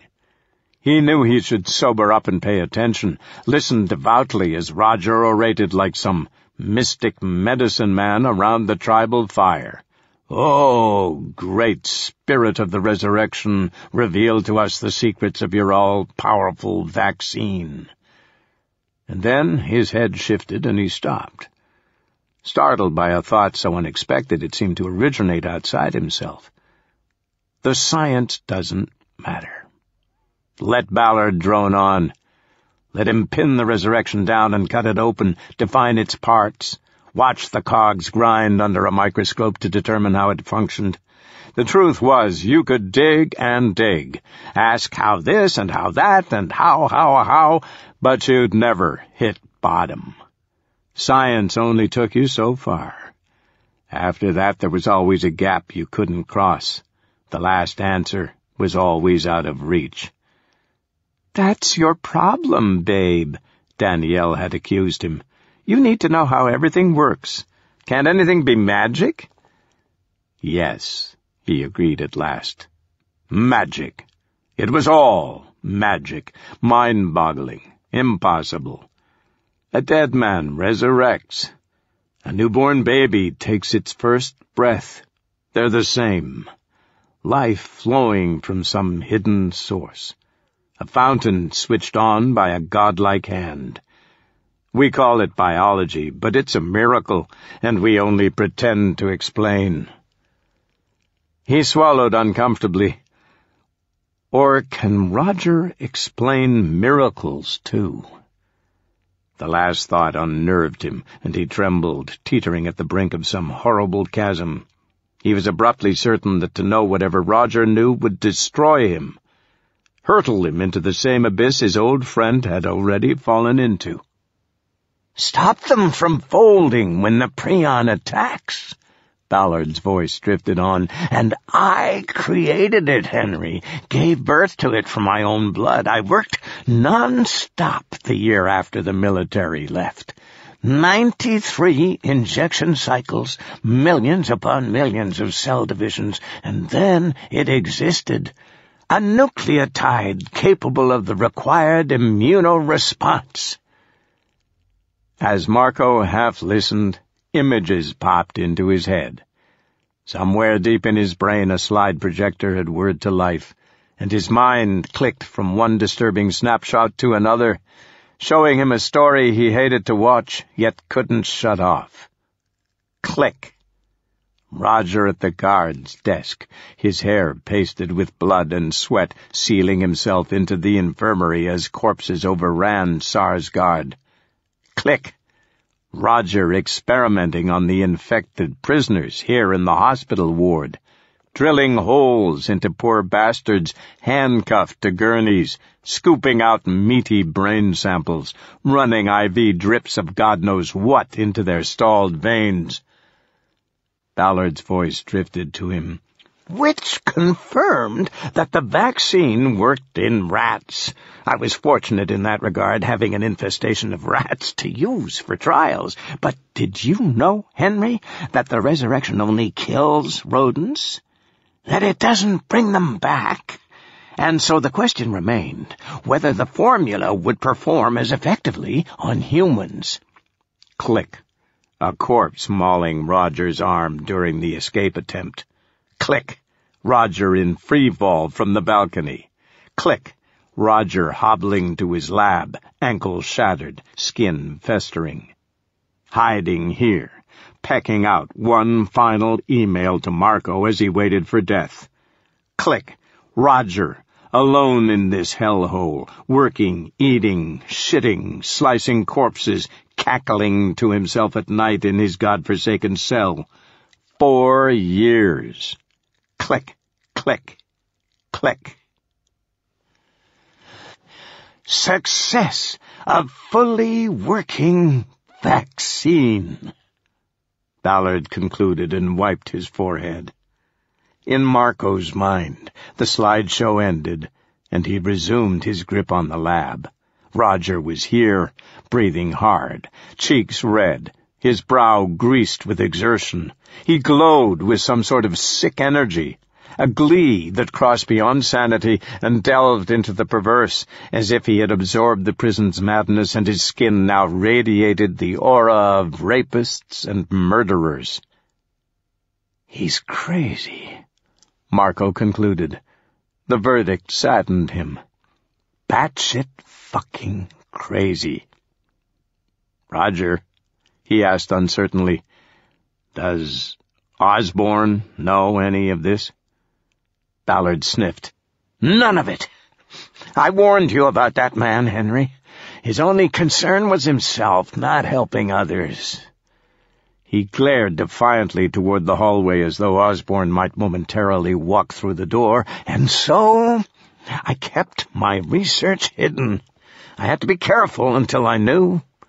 Osborn demanded reports, but I scrubbed those clean, took out the useful bits just to be safe. But then the rescue team left without me. Without my research. "They thought you were dead." "Yes," Ballard conceded. "Understandable. So I carried on without them." In the middle of the room, Wu stood scrutinizing the operating table. Marco wondered if he, too, were imagining the atrocities Roger must have performed here. The sergeant tugged firmly on one of the restraint straps and let it drop. The buckle swung like a pendulum, clocking seconds as Wu turned and looked squarely at Ballard. "Show me the vaccine," Wu said. His green eyes were hard like jewels. The buckle swung forward, then back, counting down to 0. Breathing coolly through his nostrils, Wu awaited an answer from this mad American doctor, the once great Roger Ballard. With his stare, he marked the precise spot on Ballard's neck, a centimeter from the larynx, under which the jugular hid, where he would plunge his Lu Jiaodao knife if Ballard refused to present the vaccine. The plan had not changed. Despite the remarkable discovery that Ballard was alive, Wu had come for the man's blood, and he intended to collect it. Briefly, he'd considered abducting the doctor, presenting him to Beijing for interrogation, perhaps even forced servitude in an MSS research lab. But Ballard was obviously a radical, unhinged, subversive to authority. Surely he would refuse to aid China, even if his crumbling mind had anything left to offer. And Wu realized the 200-mile trek to the Mexican border would be far too perilous with a hostage in tow, especially without his droid. Alerting MSS for pickup was still a dilemma. "I'd be lucky to survive," he judged, "against corpses and a crazy man the entire way." The truth was he did not need Roger Ballard. What he had here was better, not just the DNA, but the vaccine itself. The answer to the resurrection, a formula for Chinese chemists to study and reproduce, and so he would execute the doctor, then escape with DNA samples and the vaccine like treasures from a buried temple. Beijing would laud him as a hero. Except, what if the doctor didn't show him? Wu surveyed the small glass phials on the wall rack, filled with chunky slops in various shades of brown and yellow. 4 rows, 6 containers each. Did one contain the vaccine? Killing Ballard without the answer would be inconvenient. "Can you show us, Roger?" Marco's voice broke into Wu's thoughts. Wu twitched. He'd almost forgotten the other task remaining. Kill Henry Marco. The realization caused him a sudden, surprising anxiety. He flashed Marco a quick sideways appraisal. His fellow survivor. His unwitting partner. Marco had saved his life not just once, but several times. In Salton, in the prison yard, on the cell block walkway. Would Wu have succeeded this far without Marco, even as haphazard and untrained as the man's methods were? "Of course," Wu asserted, offended at the thought. "I would not have failed." But within him a humble whisper disagreed. "No, you needed him." His mind drifting, he remembered Marco at the cemetery the previous morning. The 2 men had sat shoulder to shoulder in the chapel, sharing respects for the dead. The grief in the American's heart had briefly touched his own. Wu had tried to ease the man's suffering. but I will kill him now," Wu reaffirmed. "I will take the vaccine and kill him." An unexpected memory leaped across his thoughts. His first mission so long ago. Tenzin Dawa, the monk who had protested the railway, dying at Wu's feet. The shaved head, the wizened face, eyelids fluttering as blood cascaded from the wrinkled slit throat. The orange robe dyed a deep, bottomless crimson. Wu's red-stained hands had shaken for hours afterward. He had not wanted to snuff out that life. But China had needed him. The railway had been built. Now, China needed him again. Killing Marco, he thought, will be like killing for the first time. Difficult, but I will do it. Like cat catching mice. The cat does not pity its prey. But first he needed the vaccine. "We're waiting, Dr. Ballard," he said politely, and readied his knife. Ballard frowned. Marco sensed his reluctance, but the truth was Roger had been waiting years to show off. To anyone, even someone he perceived as an army idiot like Wu. On the table, the swinging belt strap lost its momentum and went still, and Ballard nodded. Ruled by pride, he turned to the wall rack and extracted a rubber-corked glass phial from the bottom row. He raised the container as if prepared to give a toast. Inside, a sludge resembling brown yogurt quivered as he issued it a provocative jiggle. "The vaccine," he said importantly, hovering just above a whisper. Wu's eyes locked on the phial. "You're certain, Doctor, that it works?" "Oh, yes, very. I've tested it many times, on myself, with no additional increase of the resurrection prion in my system." Marco balked. "On yourself? But what do you mean, tested? Many times?" Ballard's face clouded. "You injected yourself with the resurrection?" Marco tried. "No, Henry," Marco persisted. "Were you bitten again?" Ballard said nothing. He turned and slid the phial back into the rack. "Tell us, Doctor," Wu warned. Marco felt his heartbeat picking up speed. Somehow he knew, just knew, Roger's answer would disturb him. "I consumed infected meat," Ballard said. "Corpses." For several excruciating seconds no man spoke. Marco broke first. His lungs expelled a rush of horrified air. "Oh, shit!" Wu's lip curled with obvious disgust. "You ate the dead?" Ballard glowered. "To survive? Yes, Sergeant Wu. The prison food locker was stocked for a year. Once it emptied, I required a new supply. Rats were an option, but small, you see, not much sustenance. A single corpse can last weeks." Marco shuddered, bile in the bottom of his throat, his head a gallery of yet more unwelcome pictures. Ballard butchering corpses in their cells, carving the putrid sloppy meat from bones, gnawing strips of tough gray skin like animal jerky. "Roger," he sputtered, "those were people." Ballard regarded him quizzically. "Of course, Henry." Same old Roger, Marco thought. His anger flared again. People had never really been human. Not to Roger. More like specimens. And now a daily food source. "You crazy, self-centered asshole." Ballard seemed to read his thoughts. "I had no choice, Henry. It made sense. And it provided added confidence of the vaccine's efficacy. Consuming the prions could have overloaded my system, but there was no negative effect at all." "Did it ever occur to you," Marco demanded. To just leave? Ballard cocked his head, puzzled. Leave? The prison! Take your fucking vaccine and go! Get out of here! The malformed curvature of Ballard's upper lip tremored, exaggerating the sneer.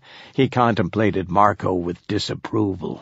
Of course not, he sniped. I can't just leave my work. I told you I'd made progress, Henry, but the bigger problem remains. The bigger problem?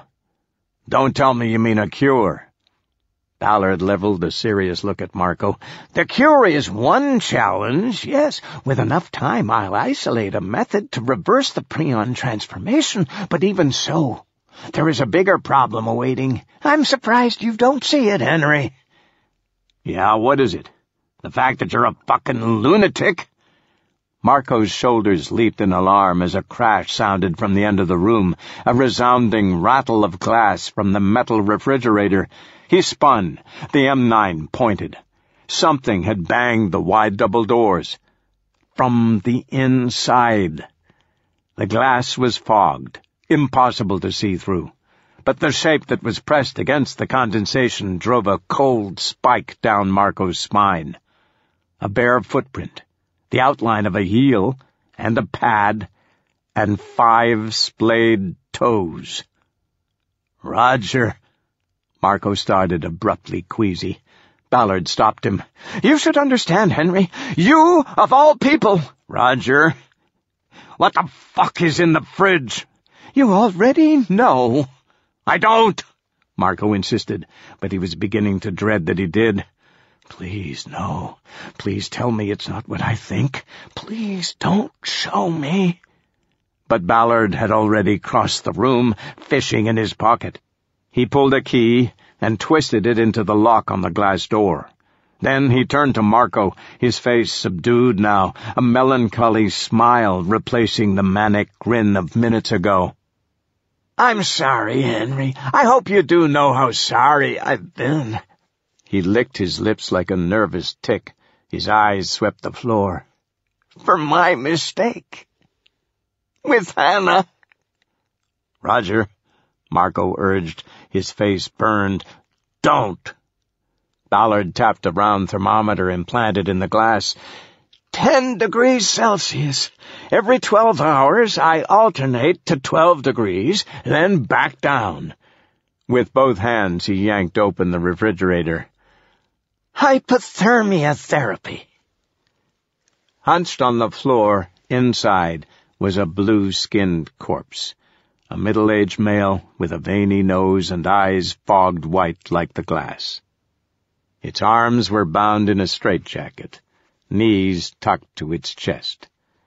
A pale, grape-colored tongue hung frozen from its open mouth, as if they'd caught it licking a popsicle. The corpse groaned and rolled its head with a slow, drowsy motion. The jaw sluggishly closed, opened, closed again.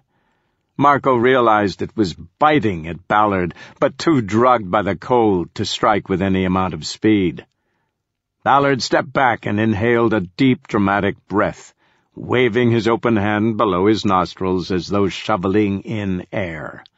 The problem is oxygen, Henry, he continued.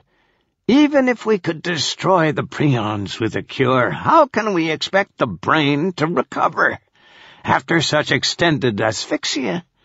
Consider the challenge. Months, years with no breath, no oxygen. Patients would suffer unthinkable brain damage, extreme debilitating cerebral palsy. The M9 trembled in Marco's grip, the only extension of his body able to move. So you're cooling them, he clarified. To limit the damage. He spoke without emotion, thankful for the numbness. If he allowed himself to feel anything, it would break him apart, like a machine pushed too hard. Bolts exploding everywhere. Just like you tried with Hannah, he added. He glanced sideways to Wu. Even the sergeant seemed uneasy, his blood-streaked brow furrowed at the refrigerated corpse. Ballard's unbalanced eyes pleaded with Marco. I can save them, Henry. I can save Hannah. That broken promise, uttered 6 years in the past, echoing now, clear and sharp, a fresh, salty cut of the scalpel. Marco grimaced. No, Roger, he said. You can't. That's impossible. They're gone. For the span of a second, a panicked expression seized Ballard. His eyes rounded, then just as quickly recovered. He gathered his haggard face into a weak smile. So you see, he said with forced cheer, ignoring Marco's reprimand, I must continue the research until a viable treatment is discovered. As if for emphasis, he swatted the refrigerator doors shut, resealing the corpse into its chilled catacomb. The effort seemed to drain Ballard. He gripped the door handles and pressed his forehead against the glass. His spectacles tapped the frosty surface with a feeble clink. The truth is, I think about leaving, he admitted, sounding far beyond tired. But I can't, Henry. You understand. You, of all people. That's why I'm glad you came. That's why I wrote to you, to show you how sorry I am. I had to stay here, you see, to atone for Hannah. His entire body sagged. You see, Henry? This is my prison. And then he laughed, a soft wheeze at first, barely audible, then louder, harder, and his frail shoulders convulsed. He guffawed once and then fell silent, with his head bowed against the refrigerator like a man in prayer. This is my prison. Marco's head swam. The fact was, Roger was right. I do understand. A prison. That's exactly how it felt. A windowless hell, escape-proof, a dungeon door slamming on both him and Danielle the day Hannah died. And on Roger, too. Marco had never recognized it until now. But yes, Roger, too. And none of them had ever found a way out. His chin trembled and tears clawed at his eyes. Let them. He was tired of resisting. He cried. He remembered the days, the weeks, the 2 years after losing Hannah. Countless dark hours in bed, long after lights out, banging against the bars in his mind, pleading for mercy, for the midnight reprieve that never came, from a governor who didn't care. It had been the solitude that hurt most. Danielle, a foot away on the uncomfortable mattress, her back to him. And yet he'd always somehow known when her eyes were stuck open, sleepless, memorizing the wall. She was the prisoner in the adjacent cell, punished the same, but lodged apart. Because he never knew what to say, or what to ask, or when to touch her, or when not to touch her. Because his skin was too cruel a reminder of what they'd already shared and lost. And then always came the dull horror of waking, the morning roll call, answering to a reality that never changed, never would. Another day served. Yes, a fucking prison. Exactly right. A miserable cage, no sunlight, no Hannah. I have to get out. Those had been Danielle's words, written in thin purple ink from a ballpoint pen on a square of dainty, flowered stationery. The vision sickened him instantly. His stomach dropped from a great height, and he gasped, pressed his hand to his ribs as if he could push back the nausea. You let him do it, Henry. Her voice now loud in his ears. You let him. He had to, Dell. Her asphyxia was severe. She never would have... God damn it, Henry, you're avoiding. You're always avoiding. I'm not. I swear I'm not. His mouth opened, a gag reflex.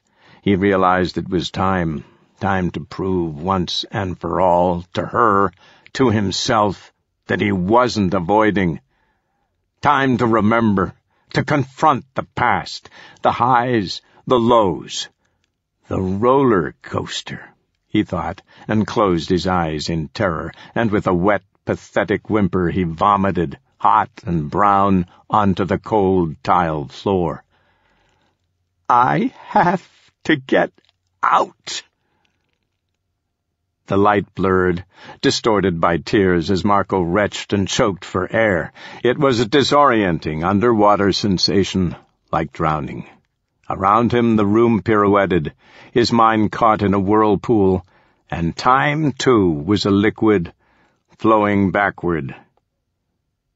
And Marco was in his Audi, squealing through a red light in downtown Phoenix 4 summers in the past, his eyes wild, each heartbeat a dynamite blast of terror.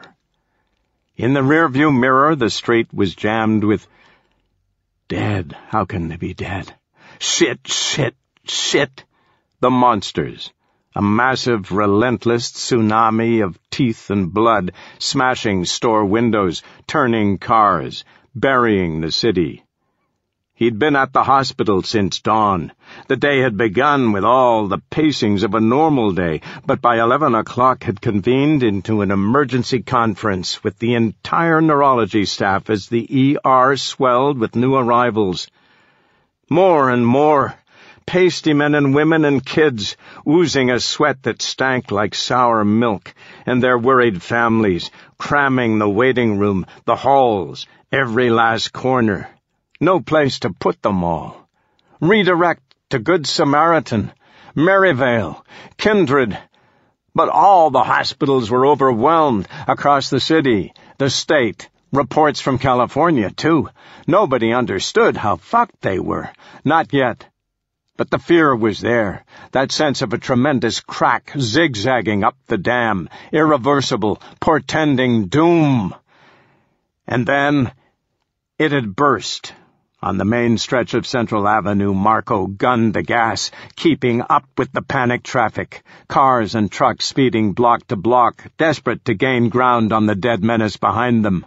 A man in a business jacket dashed from an alley, running blindly into the street, and Marco cried out as ahead a silver car blasted through the man, chucking him airborne, his flailing body a pinstripe blur, sailing free over Marco's Audi and smashed broken onto the street behind.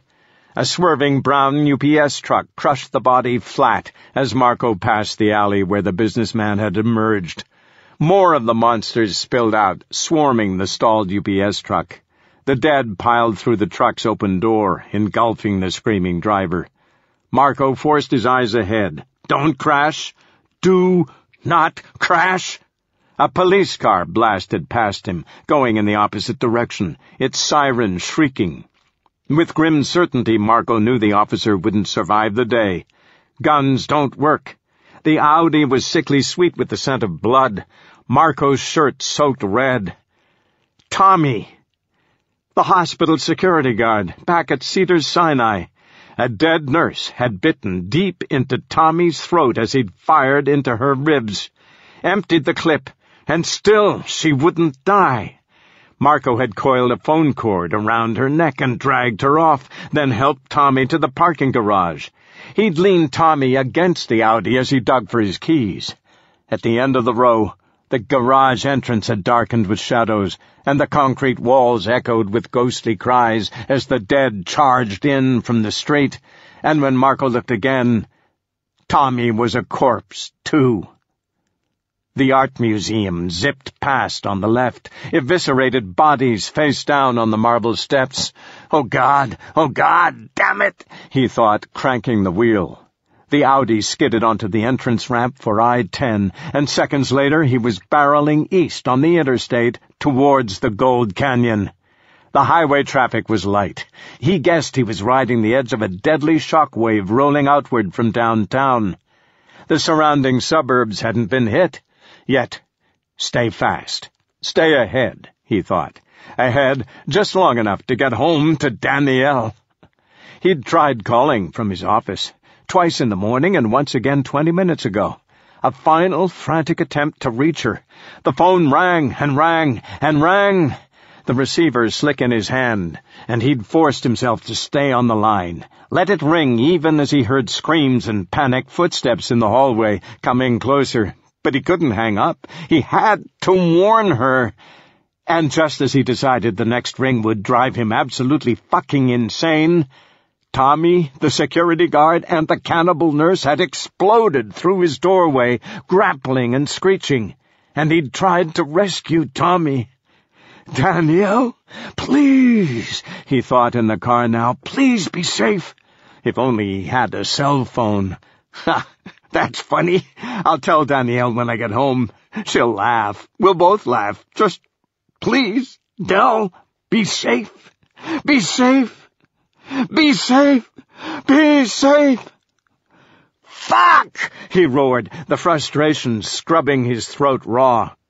On the dashboard, the speedometer rocketed high above 100.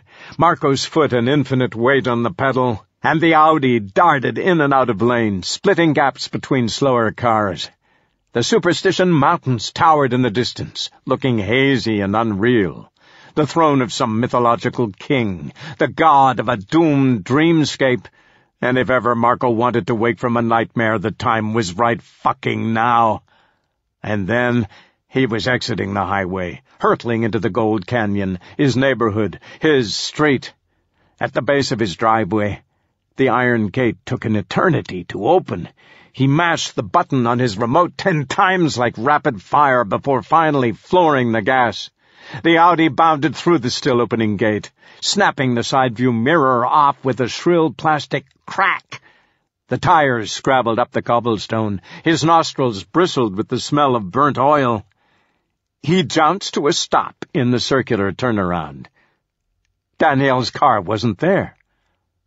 He blinked at the empty curb where she normally parked, as if he could possibly be mistaken. As if by some trick of light her car was there and he'd simply missed it at first glance. But no, the car was gone. 100 harmless reasons could explain it, and yet his stomach plunged like a rock to the bottom of a cold lake. Oh, God! And then he was running towards the front door with no recollection of having left the Audi, except his keychain was in his hand, the house key jangling in a panic. He burst into the foyer. "Del!" His voice rang against the plaster walls, ricocheted to the high ceiling. No answer. He called again up the stairwell, and then with a head rush ducked into the living room, braced for the sight of her mangled body on the hardwood floor. Nothing. No broken windows. No puddles of blood. The furniture was neat and even, facing the front door for undistorted chi flow. Danielle had hired a feng shui consultant their first month in the house. He trampled through the room, a stampede of negative emotion, hollering her name. "Del!" In the hall mirror, he glimpsed himself, terror-eyed, his face and neck smeared with Tommy's bloody handprints, his shirt red and wet like a butcher's apron. Frightened of his own image, he turned into the kitchen. Empty. The back door shut, the glass intact. Clean dishes stacked on a dish towel beside the stainless steel sink. The counter. A blue square of paper lay on the island countertop, perfectly centered atop the mosaic chips of orange and sienna and brown tiles. A note. He snatched it up. "Henry," it said in Danielle's soft hand, the ink delicate and purple. "I have to get out." He frowned and reread it, knowing even before he continued what those words meant, what this note was about to tell him. She must have written it this morning, when the world was still normal, and his impulse was to crumple it, fling it to the kitchen floor before it destroyed him, before it ripped him apart, killed him more hideously than any dead cannibal ever could. His hands shook uncontrollably. The paper rustled. He read the note. Henry, I have to get out. I love you. I do. But it's too much, and I can't stay. I know you'll say we're fine, but we're not. I can hear your voice, even while I'm writing this, telling me, give it time. Time will make it better. But that's you, avoiding. You're always avoiding, Henry. And I love you. But I hate you when you avoid. It's not fair to me, and it's not fair to Hannah. You say give it time. How much time until she comes back to us? Never, of course. And even now, as you read this, I know you're avoiding. Did it annoy you when I mentioned her? You didn't like that, I'm sure. You never want to talk about her, but I need to. I can't be like you. I tried here. I promise you I tried so much. The problem is, I love you with all my heart, but it feels like I love her even more, and I have to choose her now, because you won't allow her to exist here with us. You never understood. I feel like I died with her, Henry. That probably annoys you too. But she was a part of me. Why couldn't I ever make you understand that? I have to leave. I don't know if it will be forever, but right now, I have to get out. I'm sorry. We tried. I know we each did our best, but we weren't strong enough. I don't want you to worry. I'm at Trish's if you... There was more, but he stopped reading. Trish, her sister. With a cry, he crammed the note into his pocket and pounced at the phone, punched numbers frantically as if he were disabling a bomb. 2 rings. 3. Benjamin's voice answered, shaken and half-whispering.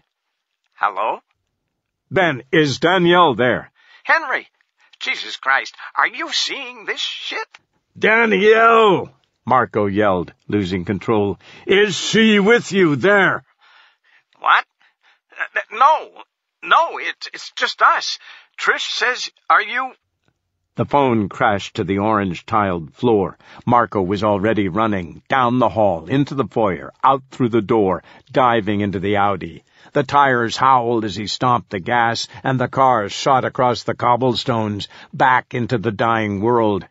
He sped west along the Superstition Freeway, towards Scottsdale. The madness had spread. He could see that much. Below the highway, legions of dead men and women marched the streets like a parade out of hell, wicked grins on their grayish faces. They lumbered on stiff legs, knees unbending. Rigor mortis, he judged. The facial muscles and limbs were contracting violently. Maybe they'd just fall down, not get up. Keep wishing. Nothing's that easy. He glued his attention to the highway, desperate for the sight of Danielle's blue Honda ahead. Twice he saw her. Wrong. Not her, goddammit, just some similar-looking car. Some other driver speeding away to die their own unique death. He ditched the highway in Scottsdale, blazing past dead pedestrians, more and more on every goddamn corner. Phoenix had spilled over, or maybe new waves were breaking out spontaneously everywhere. As he shot down a side street, he encountered a savage commotion outside his right window. A man on a bicycle had been tackled by a pack of the monsters. The doomed man lay pinned to the ground, still seated on his bike, still frantically pedaling as the dead tore at him, ripped his shirt and his skin to moist, rubbery bits. Marco's foot touched the brake pedal, then returned to the gas. Nothing he could do. His face itched madly with sweat and crusted blood. Nothing. Stay focused. 6 miles from Trish's house, he whitened. Danielle's car. He hit the brakes hard, and the tires locked, and the Audi slid to a stop. In his mind, he instinctively understood that what happened now, these next crucial seconds, would haunt him again 1,000 times in his nightmares, and deep inside he felt his subconscious buck in pain. He emerged, dazed, to the street, and stumbled towards the Honda in a trance, the asphalt sucking at his feet like mud. All this, too, burned forever into his muscle memory. His ears buzzed, as if his fear were audible. No! Her car sat crashed halfway up the curb. The hood crumpled around a splintered telegraph pole. That goddamn stupid license plate, yin-yang. No, no, no! Bloody brown handprints on the open doors, the engine still hissing. No, no, no! Fuck, fuck, fuck! He peered into the trashed driver's seat, soaked with guts, torn loops of intestine, half a bitten liver. The floor mat submerged in blood an inch deep. But no Danielle. No! A trail of red footprints exited the car, crossed the sidewalk and into the scrub, into the barren desert. She'd left him. In the prison lab, Marco coughed and sputtered, his mouth sour with the acid aftertaste of vomit. At last he reeled in a full, satisfying breath, and time kick-started forward again. His vision had dimmed, gone gray in the previous seconds, and suddenly color came flooding back, and the room reanimated with agonizing clarity. There was Wu, standing rigidly beside the operating table, his left arm wrapped in brown-red bandages, his green eyes darting between Marco and the vaccine in its place on the wall rack, as if he were debating two choices, weighing each carefully in the hidden rooms of his mind. And there was Ballard, still slumped against the medical fridge, whispering to himself in that unnerving half-voice of his, the mumbled secret language that Marco remembered from his last days at the hospital. Roger Ballard, the most intelligent human Marco had ever met, reduced to this gibbering, mad, pathetic figure. I'm sorry, Roger. The thought flipped over in Marco's mind like a card in a magic trick. Surprising, impossible, but there it was, undeniable. I'm sorry. I'm sorry this happened. To me, to you, to Hannah, to Danielle, to all of us. 4 lives linked. A chain reaction triggered by the same catalyst. A single spark igniting 4 infernos. Hannah's birth asphyxia had been the horrible weight thrust upon them all. They were like pack animals, each of them, overloaded, overburdened, and although they'd fought bravely, they'd each finally collapsed in the end, their eyes bugging and tongues out into the dry dust. Hannah was the first to fall, then Marco and Danielle. And now Roger. They'd all done what they could and failed. Seeing Roger now, so broken and miserable, suddenly devastated Marco. He felt the chambers of his heart flood with empathy, his love for Hannah and Danielle billowing outwards like a flame doused with gasoline, reaching further and further until it encompassed Ballard too. He loved Roger. Loved him for suffering, for self-destructing, for mourning Hannah in this fucked-up hell to which he damned himself. A funhouse mirror version of me. The words Marco had once used to describe Roger, and it was true. Roger was an extension of him, warped sadder, crazier, more obsessed with the need to know why this had gone wrong. He could forgive Roger for that. Roger, Marco said hoarsely. Roger, We have to get out of here." Ballard offered no response. From inside the fridge, the chilled corpse kicked again at the door. Ballard patted the glass like a parent pacifying a child. Marco threw Wu a glance, then frowned. The sergeant seemed different somehow. His face looked sharper now, his cheekbones more defined, his jaw rigid. The temperature in his eyes had dropped, cold again like the first morning in Maricopa. Unsettled, Marco turned his attention back to Ballard. "Roger?" Ballard ignored him. Marco approached gently until he stood beside his old friend. He spoke with a calm assurance. "Roger, you did great here." Ballard's muttering halted in mid-vocal, and he seemed to emerge from some deep basement of himself, unsteady, blinking into the light. He removed his glasses, and rubbing the lens with his tie, met Marco's gaze, his sunken eyes slightly out of focus. "Oxygen, Henry," he said weakly. "The problem is I know, Roger. You'll figure it out, but not here. We have to go." Nervous, Marco checked the flickering video monitor. The hallway into the infirmary was still a wild riot of corpses, body upon body, jammed against the barred door. His spirits lowered. No easy exit. "Is there another way?" he prompted Ballard. "Henry," Ballard's crooked lip twitched, "have you forgiven me?" Marco tensed, stunned, afraid of his own answer, and then his cheeks warmed. "Yes," he said. The word rode from him on a beautiful chariot of air, a breath he suddenly felt he'd been holding for minutes, for months, for years. Ballard's taut face softened. He nodded, relieved, and returned his glasses to the hump of his nose. "I'm glad," he remarked. "Progress, yes, Henry?" Marco cleared his throat. Progress. The men regarded one another, appeased. "So," Marco said, "are you coming, Roger?"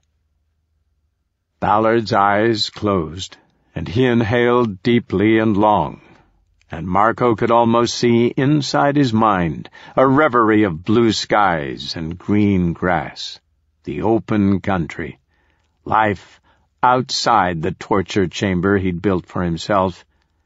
And then Roger snapped awake. "Yes," he concluded, "I'll come with you. I will. If you don't mind waiting here, you and the sergeant, I'll gather my notes. And the vaccine, of course." Swack! A silver blur struck from Marco's right, so fast he had no time to react, no time to intercept or deflect its trajectory. He could only flinch as Ballard's throat split apart. Two rubbery pink flaps, top and bottom. For a befuddled instant the wound grinned horribly like a mutant mouth, and then Ballard gurgled and clutched his neck, a grisly red waterfall cascading over his thin fingers. Marco gawked, stunned, terror rising as he absorbed what had just happened. "No!" Ballard's eyes rolled in the bony sockets, and his lips puckered, and he looked like a dying fish, mouth opening and closing with soft, popping sounds. He tried to speak, to impart to Marco some last word of science, perhaps, some final discovery seen through the lens of his death. But instead all he did was burp a pink, sticky bubble, and his pupils contracted, and he flopped to the floor, his jugular pumping, his body a twitching island in a spreading sea of red. "Fuck! No!"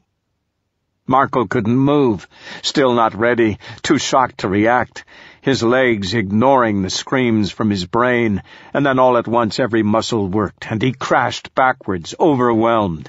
He struck the edge of the operating table and bounced, his boots slipping.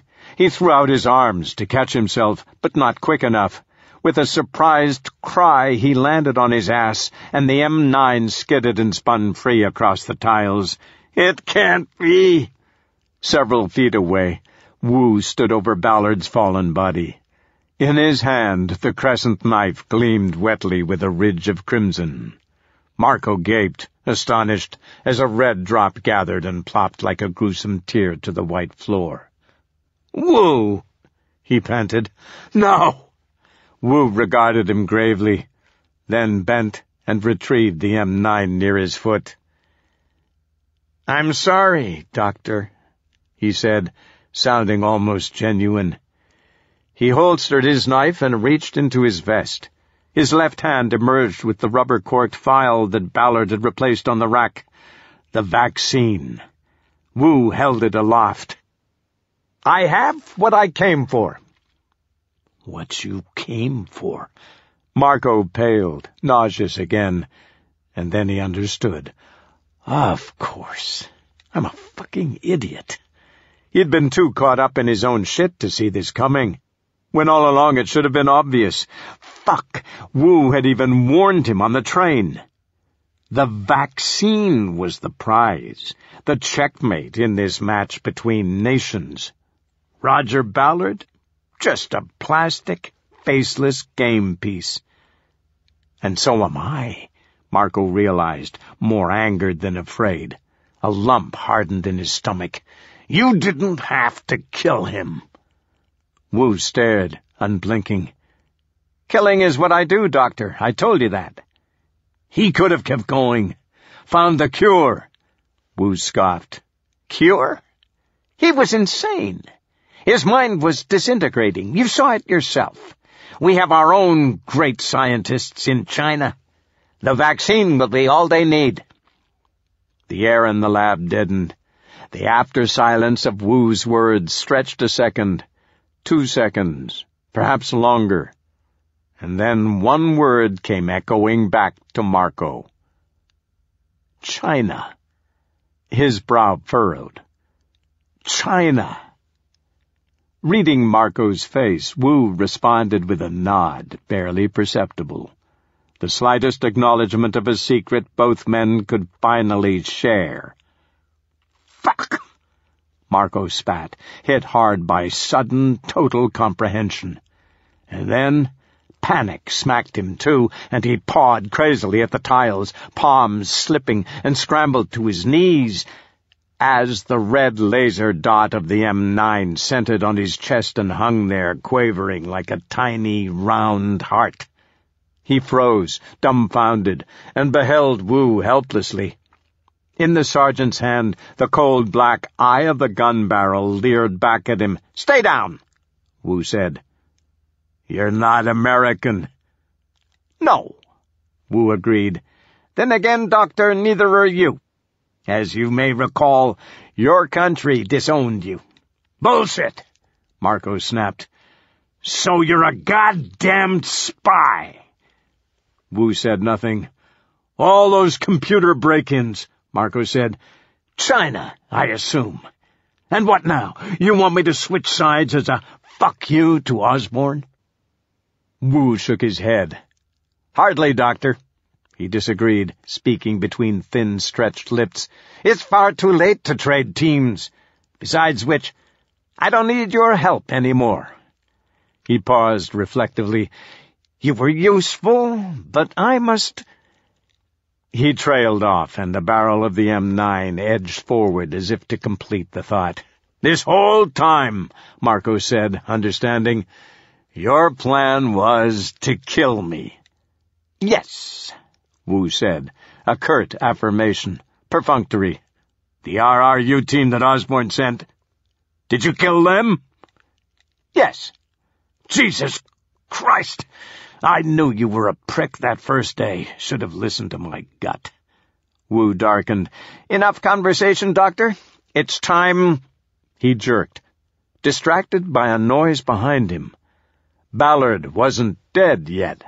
Roger had hoisted himself to his feet and was now bent against the counter, crippled, dragging his broken body towards the door.